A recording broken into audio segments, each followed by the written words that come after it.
પ્રસિદ્ધ યાત્રાધામ ડાકોરમાં વિકાસના કામો હવે સ્થાનિકો અને શ્રદ્ધાળુઓ માટે આફત બન્યા।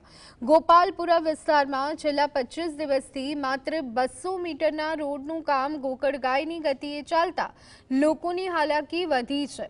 ગટર અને ઉબડ-ખાબડ રસ્તાને કારણે અનેક ભાવિકો અને સ્થાનિકો લપસી પડવાની ઘટનાઓ સામે આવી। વોર્ડ નંબર 4 અને 6 ના રહીશો દ્વારા આ મામલે લેખિત ફરિયાદ કરવામાં આવી છે, છતાં નગરપાલિકાના કોન્ટ્રાક્ટરો જાણે નિયમ વિરુદ્ધ કામ કરી રહ્યા હોય તેવી સ્થિતિ સર્જાઈ। આશ્ચર્યની વાત તો એ છે કે આ રોડ આરસીસી છે કે પછી સીસી અને કેટલા પ્રમાણમાં પૂરો થશે તેની કોઈ સત્તાવાર જાણકારી પ્રજાને આપવામાં નથી આવી।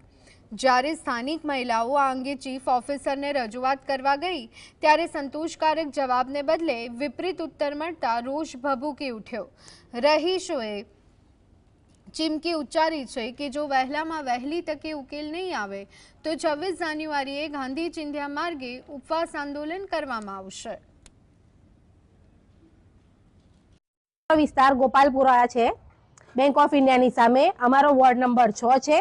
આ છેલ્લા 20 થી 25 દિવસથી આની આજ પોઝિશન છે અમારા રસ્તાની।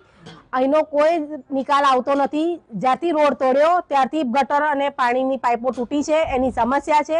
વારંવાર તંત્રને જણાવવા છતાં એનો કોઈ જ ઉકેલ આવતો નથી। એના માટે કાલે અમે નગરપાલિકામાં સીઓ સાહેબને મળ્યા, ચીફ ઓફિસરને।